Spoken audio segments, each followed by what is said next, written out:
Okay, so we're going to talk about tomorrow in the workplace. And so if it is so that immersion is the best way to learn, in this next half an hour that you have with me, I'm going to prove to you that immersion works. And you're going to leave knowing at least one phrase and never forget it for the rest of your life because you're immersed in it today. And so when we talk about tomorrow in the workplace, it's the same as, you know, I want to give to my brother Ronald Lagwanya over at Chamorro Studies. You know, Ron, you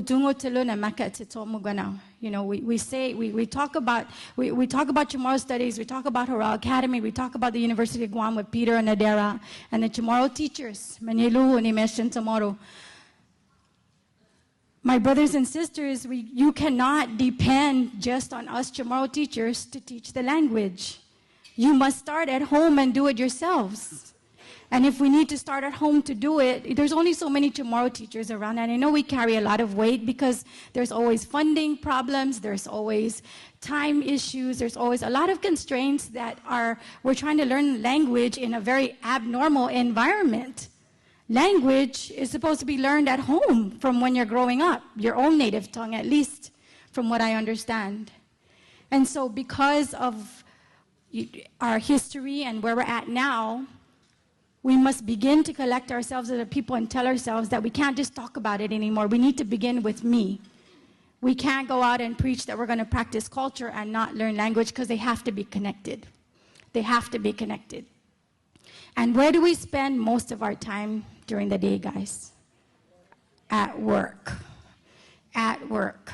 And so if this is going to work, if we're going to really perpetuate our language, we have to do it at work. Because 90% or 80% of our time is spent at work. And so you don't put too much strain on us Chamorro teachers at Horao and at the Department of Education.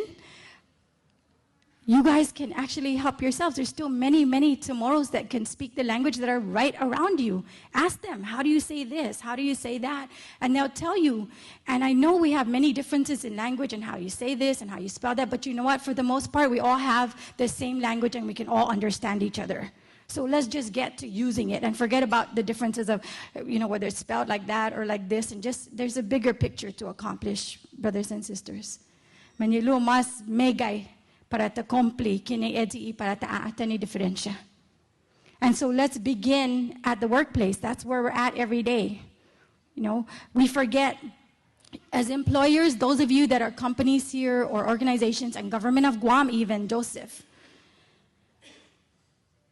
you can begin in your own private companies and within your own department of wherever you're at. Just start implementing, you know, require or ask your employees to begin to use the language within the workplace. You know, what you're doing is you're not only, I'm going to give you some private organizations that have hired Horao for corporate classes. AMI, Advanced Management Incorporated, Monty McDowell. Be careful when you speak to more around him because he can understand totally, and he's speaking already. And it has to be top down. It has to be top down if it's going to work, okay? We have GTA, who's been in for 4 years, Coast 360. All these corporations right now are taking Chamorro classes for their employees, and it's for them to be able to use it at work and also personal enrichment for each of their employees that they're making an investment in. The company pays for the classes. The company pays for the classes. And so for example, we have Homeland Security. That's the first government of Guam agency whom Joseph was a student of when he was up at Homeland, who actually completed a purchase order to implement a class within the government of Guam. And the reason he justified the funding is because during emergencies, the Manamko, we keep forgetting, we talk about all those that don't speak.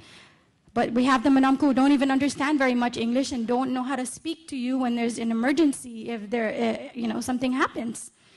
When there's a typhoon or a disaster, how are you going to react to those that don't know how to speak English?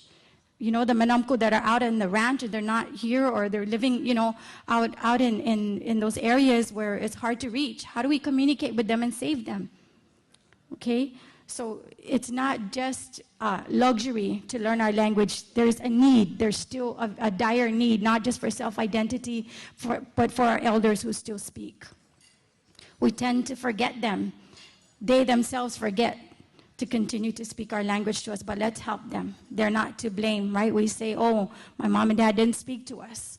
But let's stop the thought of saying they didn't teach us and blame them. Let's do something about it and help them.